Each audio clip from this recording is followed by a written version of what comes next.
Hi guys, ನಾವು ಇವತ್ತು pork fry ಮಾಡೋಣ. ಒಂದು kg ಹಂದಿ ಮಾಂಸವನ್ನು ಚೆನ್ನಾಗಿ ತೊಳೆದು ಕುಕ್ಕರಲ್ಲಿ ಹಾಕಿದ್ದೀನಿ. ಅದರ ಜೊತೆಗೆ ನಾವು ಶುಂಠಿ ಬೆಳ್ಳುಳ್ಳಿ ಮತ್ತು ಕರಿಬೇವು ಇದನ್ನು ನಾನು ಇಡಿಯಾಗಿ ಹಾಕ್ಕೊಳ್ತಾ ಇದ್ದೀನಿ.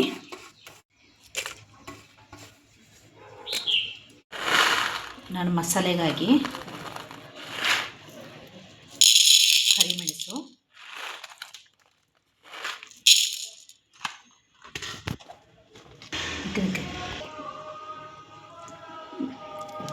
ಲವಂಗ,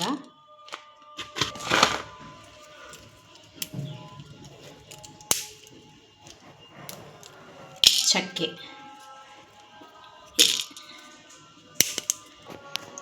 ಇದನ್ನು ಚೆನ್ನಾಗಿ ಫ್ರೈ ಮಾಡಿಕೊಂಡು ನಾವು ಪೌಡರ್ ಮಾಡ್ಕೋಬೇಕು. ನೋಡಿ, ಈ ಥರ ನಾವು ಚೆನ್ನಾಗಿ ಚಕ್ಕೆ, ಲವಂಗ ಮತ್ತು ಕರಿಮೆಣಸು ಇದನ್ನು ನಾವು ಚೆನ್ನಾಗಿ ಹುರ್ಕೊಳ್ಬೇಕು. ನೋಡಿ, ನಾವು ಪೌಡರ್ ಮಾಡ್ಕೊಂಡಿದ್ದೀವಿ, ಅದನ್ನು ಹಾಕ್ತಾಯಿದ್ದೀನಿ.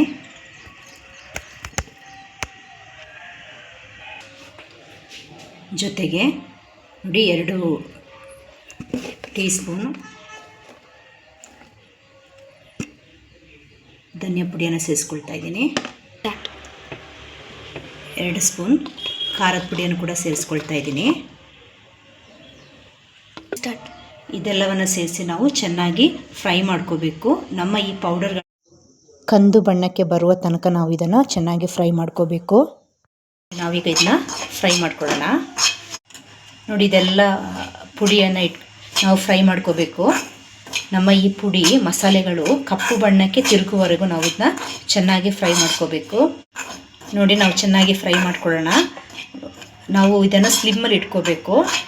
ಸ್ಲಿಮ್ಮಲ್ಲಿ ಇಟ್ಕೊಂಡು ನಾವು ಇದನ್ನು ಫ್ರೈ ಮಾಡ್ಕೋಬೇಕಾಗುತ್ತೆ. ನಾವು ಜಾಸ್ತಿ ಇಟ್ಕೊಂಡ್ರೆ, ಉರಿಯನ್ನು ಜಾಸ್ತಿ ಇಟ್ಕೊಂಡ್ರೆ ಇದು ಸೀದೋಗೋ ಸಾಧ್ಯತೆ ಇದೆ. ಹಾಗಾಗಿ ನಾವು ಸಣ್ಣ ಉರಿಯಲ್ಲಿ ಇಟ್ಕೊಂಡು ಧನಿಯಾ ಪುಡಿ, ಖಾರದ ಪುಡಿ ಜೊತೆಗೆ ನಾವು ಮೊದಲು ಮಾಡಿಟ್ಕೊಂಡಂಥ ಪುಡಿ ಎಲ್ಲವನ್ನು ಸೇರಿಸಿ ಈಗ ನಾನು ಫ್ರೈ ಮಾಡ್ಕೊಳ್ತಾ ಇದ್ದೀನಿ.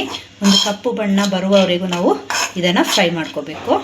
ನಮ್ಮ ಮಸಾಲೆ ಕಂದು ಬಣ್ಣಕ್ಕೆ ತಿರುಗಿದೆ. ಇದನ್ನು ನಾವು ಮಾಂಸಕ್ಕೆ ಸೇರಿಸ್ಕೋಬೇಕು. ಒಂದು ಮಿಕ್ಸಿ ಜಾರಿಗೆ ನಾವು ಒಂದು ಹಿಡಿ ಕೊತ್ತಂಬರಿ,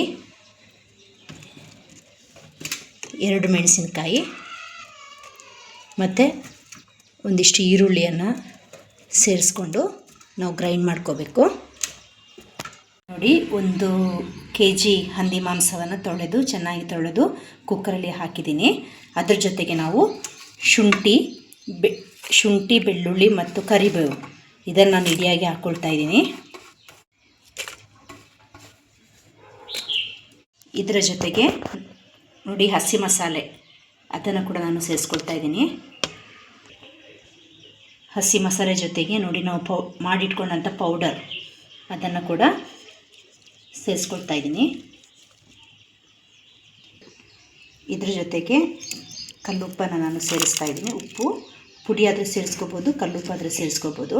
ನಾನಿಲ್ಲಿ ಕಲ್ಲುಪ್ಪನ್ನು ಸೇರಿಸ್ಕೊಳ್ತಾ ಇದ್ದೀನಿ.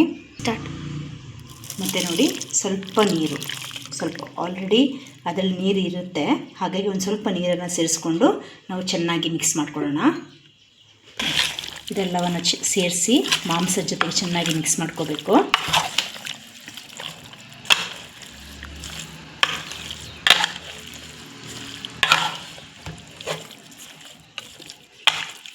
ಚೆನ್ನಾಗಿ ಮಿಕ್ಸ್ ಆಗಿದೆ. ಈಗ ನಾವು ಇದನ್ನು ಬೇಯಿಸ್ಕೊಳ್ಳೋಣ. ಒಂದು ಲಿಡ್ಡನ್ನು ಮುಚ್ಚಿ ನಾವು ಇದನ್ನು ಬೇಯಿಸ್ಕೊಳ್ಳೋಣ. ನೋಡಿ, ನಮ್ಮ ಮಾಂಸ ಬೆಂದಿದೆ. ಈಗ ನಾವು ಕೊನೆಯದಾಗಿ ಏನು ಮಾಡ್ಕೋಬೇಕಂತ ಹೇಳಿದ್ರೆ ಹುಳಿಯನ್ನು ಸೇರಿಸ್ಕೋಬೇಕಾಗತ್ತೆ. ಇದಕ್ಕಾಗಿ ನಾನು ಒಂದು ನಿಂಬೆಹಣ್ಣಿನ ಗಾತ್ರದ ಹುಣಸೆ ಹಣ್ಣನ್ನು ನೀರಿಗೆ ಹಾಕಿ ಅದರ ರಸವನ್ನು ಮಾಡಿಟ್ಕೊಂಡಿದ್ದೀನಿ. ಈಗ ನಾವು ಆ ರಸವನ್ನು ಮಾಂಸಕ್ಕೆ ಸೇರಿಸೋಣ.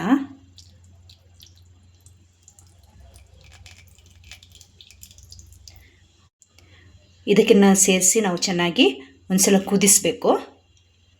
ನೋಡಿ, ಮಸಾಲೆ ಎಲ್ಲ ಮಿಕ್ಸ್ ಆಗಿ ನಮ್ಮ ಹಂದಿ ಮಾಂಸದ ಸಾರು ರೆಡಿಯಾಗಿದೆ. ಇದನ್ನು ಚಪಾತಿ, ದೋಸೆ, ಅನ್ನ ಇದ್ರ ಜೊತೆ ಎಲ್ಲ ಸೇವಿಸ್ಬೋದು. ಹೆಚ್ಚಾಗಿ ಹಂದಿ ಮಾಂಸವನ್ನು ಕಡುಬು ಮತ್ತು ಇಡ್ಲಿಯೊಂದಿಗೆ ಸೇವಿಸಲಿಕ್ಕೆ ಜನ ಇಷ್ಟಪಡ್ತಾರೆ. ಈ ವಿಡಿಯೋ ನಿಮಗೆ ಇಷ್ಟವಾದಲ್ಲಿ ಲೈಕ್ ಕೊಟ್ಟು ಶೇರ್ ಮಾಡಿ, ನನ್ನ ಚಾನಲನ್ನು ಸಬ್ಸ್ಕ್ರೈಬ್ ಮಾಡಿ. Thanks for watching.